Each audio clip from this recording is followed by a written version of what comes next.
आरती बहुत अच्छी घड़ी है, थैंक यू सो मच। लेकिन अचानक ये घड़ी क्यों? बस ऐसे मन किया तो दे दी।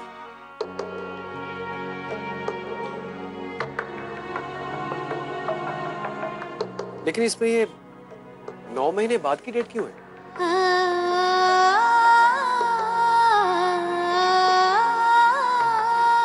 क्योंकि अब से आपको इसी दिन का बेसब्री से इंतजार रहेगा। इसी दिन आपके और मेरे प्यार की निशानी, मतलब हमारा अंश इस दुनिया में आएगा।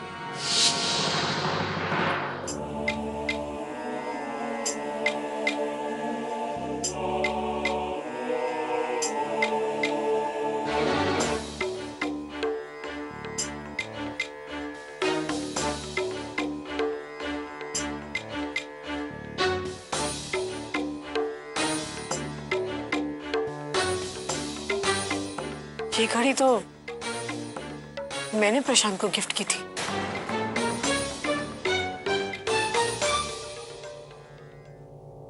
ये यहाँ कैसे आई माँ?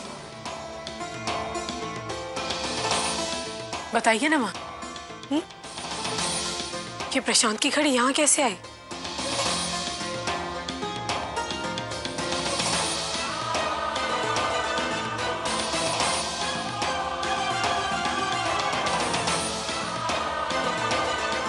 माँ, मैंने आपसे पूछा कि ये घड़ी यहाँ कैसे आई? मैं बताता हूँ।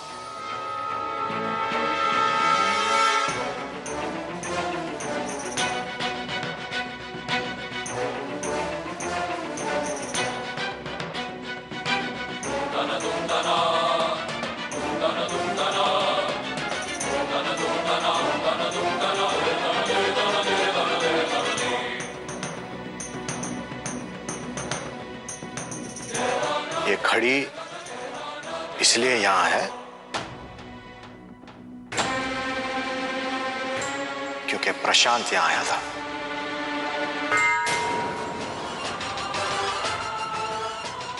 प्रशांत? प्रशांत यहाँ आए थे? हाँ, उसे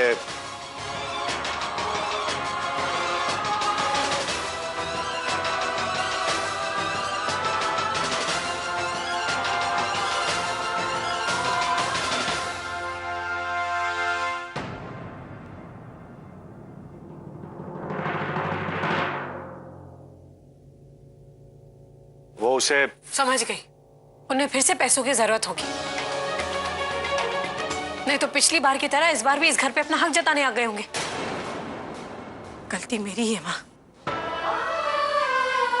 आपके साथ इतना वक्त गुजारा है, आपकी इस परेशानी को देखकर ही मुझे समझ जाना चाहिए था कि प्रशांत आपकी जिंदगी में वापस आ गए। अफसोस तो मुझे इस बात का है कि मेरी खुशियों के लिए आप लोगों ने अपने बेटे का जीते जी श्राप कर दिया। लेकिन अपनी जिंदगी से उन्हें दूर नहीं रख पाए। देख लीजिएगा माँ, अपने किसी मकसद को पूरा करने के लिए जरूर उन्होंने ये नया नाटक रचा होगा। लेकिन आप उनकी बातों में मत आइएगा माँ। आप ही कहती थी ना कि प्रशांत बहुत स्वार्थी है, इतने स्वार्थी कि अपने स्वार्थ को पूरा करने के लिए वो किसी भी हद तक गिर सकते हैं। आरती!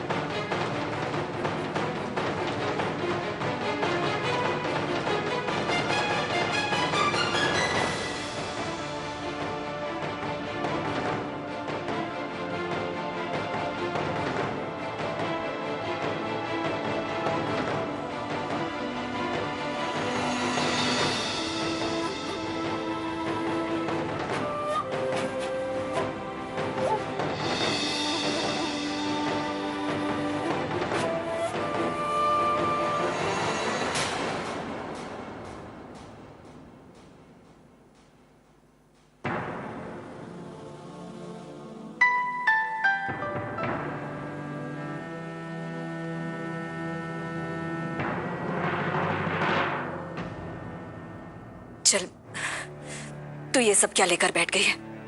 अपना मन खराब मत कर। तेरी दवाई का समय हो गया, चल के खाना खा ले। आजा, चल। नहीं माँ, मैंने बाबूजी का दिल दुखाया। मुझे प्रशांत के बारे में ऐसी बातें नहीं करनी चाहिए थी। भूल गई थी मैं कि वो आपके सगे बेटे। मैं तो पराई। आरती, ये सब क्या बोले जा रही है तू?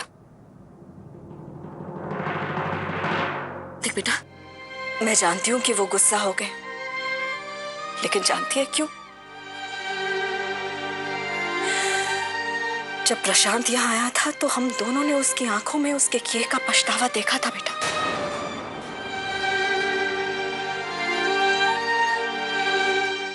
यकीन नहीं हो रहा है ना तुझे? लेकिन बेटा, बदलते वक्त के साथ हर कोई बदल जाता है।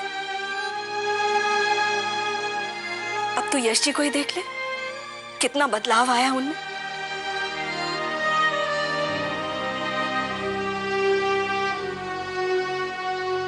देख, प्रशांत ने बहुत सारी गलतियां की हैं, खासकर तेरे और अंश के साथ।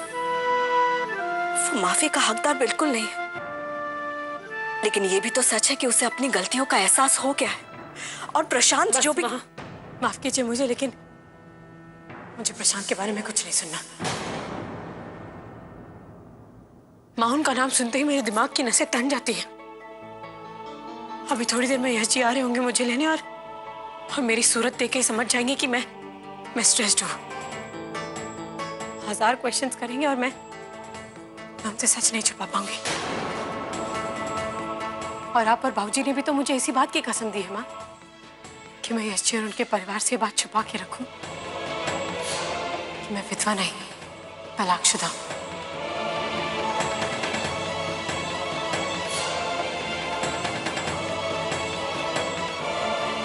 चल, छोड़ इन सब बातों को। तू चल के खाना खा ले। इतनी देर भूखा रहना अपने लिए और अपने होने वाले बच्चे के लिए ठीक नहीं है बेटा। अम्मा,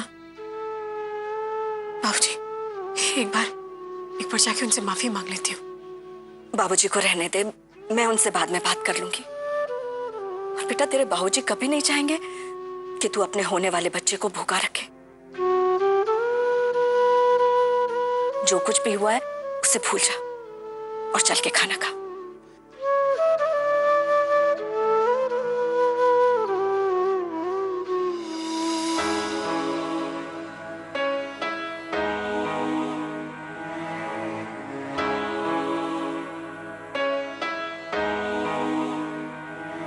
प्रशांत,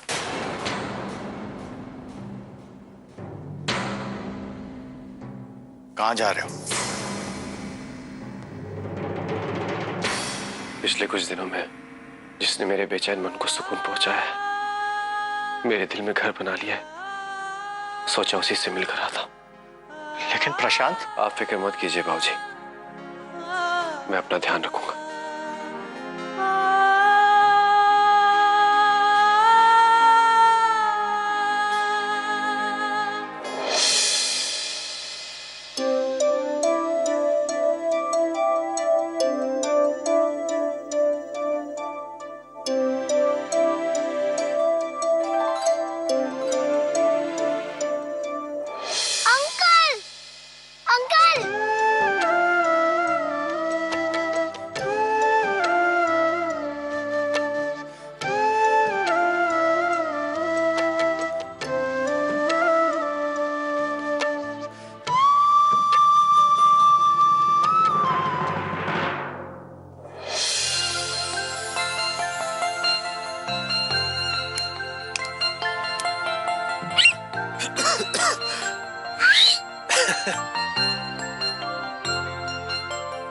ये तुम्हारे अंकल है? हाँ, मेरे बेस्ट फ्रेंड। अंकल, ये तो मेरी बहन है। उस दिन जब पार्टी के बाद मम्मा बीमार हो गई थी ना, तो यही अंकल ने मामा को बचाया था। आप दोनों के नाम क्या है? मेरा नाम पलक, इसका नाम पायल। आप दोनों की तरह ही आप दोनों के नाम भी बहुत क्यूट है। Thank you uncle. अंकल, आप उस दिन मंदिर में क्यों नहीं आए? बेटा, मुझे एक बहुत जरूरी काम पूरा करना था ना, इसीलिए नहीं आया। ऑफिस का काम? हाँ। ये कपड़े इतने गंदे कैसे हो गए? आज फुटबॉल मैच था ना, पता है अंकल, मैंने 4 गोल किए और टीचर ने मुझे प्राइज में दिया फुटबॉल। अरे वाह, बहुत अच्छा प्राइज है। Good boy, keep it up. अरे, आपने 4 गोल किए, इतना अच्छा प्राइज मिला, तो फिर इतने सैड क्यों हो? मेरे पापा मम्मी नहीं आए ना, इसीलिए। स्कूल के सब बच्चे छूट गए। मुझे पापा मम्मी को ये प्राइज दिखाना है। बस इतनी सी बात? इतनी सी बात के लिए सैड थोड़ी होते हैं। चलो मैं आपको हंसाता हूं, देखो।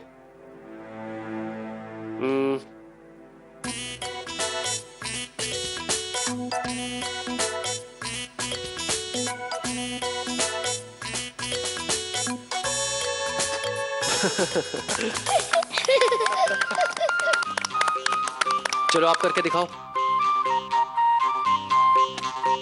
नहीं होता है मेरे से। हो जाएगा, प्रैक्टिस करोगे तो हो जाएगा। जब भी कोई सैड हो तो ऐसे ही हंसाना चाहिए, ओके? मम्मी, पापा की गाड़ी आ गई। ये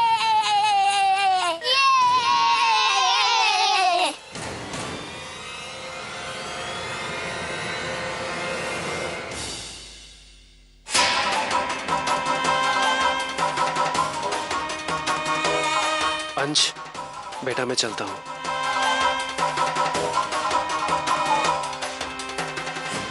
रुको ना अंकल, मेरे पापा मामा से मिलके चले जाना। हाँ। नहीं बेटा, मुझे देर हो रही है, मैं चलता हूँ, ठीक है? Okay, bye. Bye bye. Bye.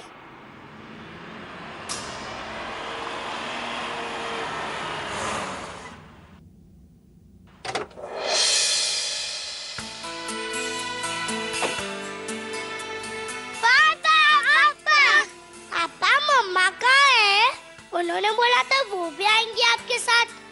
आपकी मम्मा बड़ी मम्मा के यहाँ राजमा चावल खाने गई हैं। सबसे पहले हम यहाँ से बड़ी मम्मा के यहाँ जाएंगे, उसके बाद कहाँ जाएंगे? यस, चलो चलो चलो चलो चलो चलो चलो चलो चलो, जल्दी जल्दी जल्दी चलो, आराम से अंश।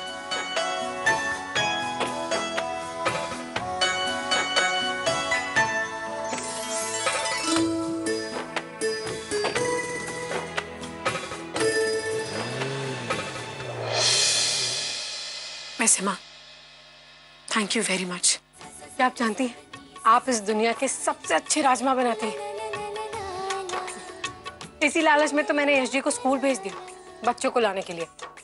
सचमुच बहुत अच्छा लग रहा है तुझे इतना खुश देखकर। हाँ माँ, मैंने फैसला कर लिया है। चाहे कितनी बड़ी परेशानी क्यों ना हो, लेकिन मैं परेशान नहीं रहूंगी। ऐसे ही खुश रहूंगी, हंसती रहूंगी, क्योंकि अगर मैं परेशान रही तो मेरे होने वाले बच्चे पर इसका बुरा असर पड़ेगा, जो मैं और यश जी कभी नहीं चाहेंगे। अच्छी बात है आरती।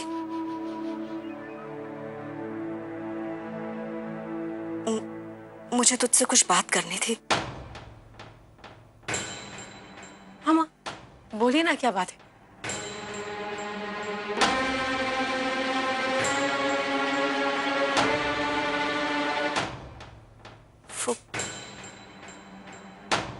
वो बेटा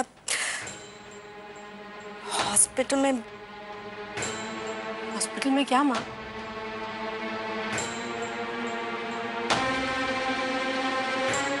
वो हॉस्पिटल में बताइए ना माँ, क्या हुआ? एक मिनट। यश जी, जी यश जी।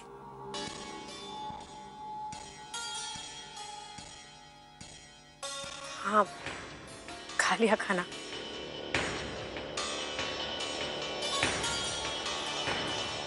जी, दवाई भी मैंने वक्त पर खा ली।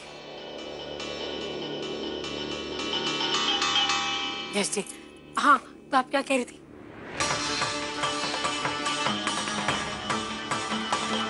मैं कह रही थी कि वो हॉस्पिटल में क्या माँ? जी यश जी। ओ, मैं तो बिल्कुल भूल गई थी। नहीं नहीं, मैं तुरंत आती हूँ, जी जी। माँ, अगर कोई जरूरी बात ना हो तो हम बाद में फोन पे बात कर लेंगे प्लीज। थोड़ी देर में यश जी और बच्चे यहाँ पहुँचते ही होंगे। और मैंने और यश जी ने ना बच्चों को प्रॉमिस किया था शाम को पार्क में घुमाने के लिए। अगर देर हो गई तो पार्क बंद हो जाएगा, और अगर पार्क बंद हो गया तो आप तो जानती हैं बच्चों को मनाना कितना मुश्किल है। मैं अभी चलूं, बाद में फोन पे बात कर लेंगे। हाँ हाँ, कोई बात नहीं, तू जा, बच्चे तेरा इंतजार कर रहे होंगे। थैंक यू माँ।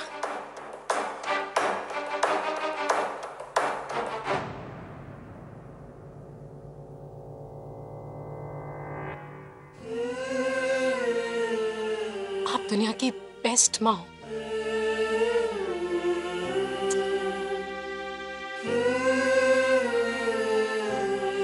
भगवान तुझे और तेरे परिवार को हमेशा ऐसे ही खुश रखे। अब चलती हूँ, उसके पहले कि तीसरी बार फोन आ जाए। 1 मिनट, बाय।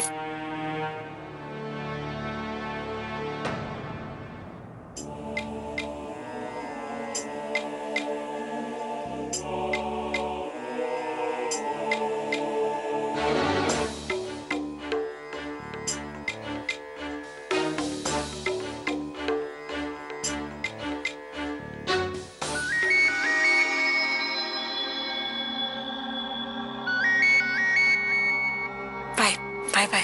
हाँ यश जी, मैं बस आ गई।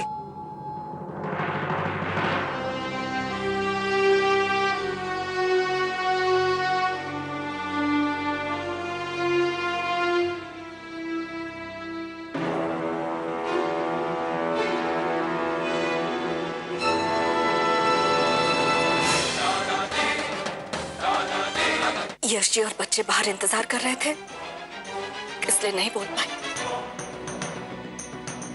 लेकिन मैं बस करो शोभा, जब बात हो सकती थी तो तुमने की नहीं। आरती अपनी खुशी का बखान करती रही और तुम सुनती रही, और मुझे भी हाथ जोड़कर बोलने नहीं दिया। कोशिश की थी मैंने, लेकिन हिम्मत नहीं कर पाई।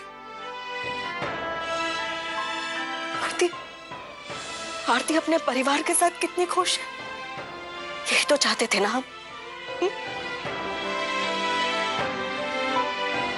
यश जी में आए बदलाव की वजह से उसकी जिंदगी के सारे दुख दूर हो गए। मैं नहीं चाहती हूं कि आप और मैं आरती को फिर से आवाज देकर उसे अपने अतीत की तरफ खींच लाएं। बस करो शोभा, आरती के प्रति हमने अपनी सारी जिम्मेदारी निभा दी है। अब प्रशांत के बारे में सोचो। हर गुजरते पल के साथ प्रशांत मौत के नजदीक खिंचा चला जा रहा है। तुम्हें उसकी परवाह नहीं है तो ना सही, लेकिन मुझे है, और मेरे बेटे की जिंदगी बचाने के लिए मैं मेरे पोते की मदद लेकर रहूंगा। फिर चाहे आरती की सच्चाई सिंधिया परिवार के सामने ही क्यों ना आ जाए। लेकिन अब अंश के बोन मैरो के लिए हमें आरती से बात करनी होगी, और इस बार इस पाप को मत रोकना शोभा।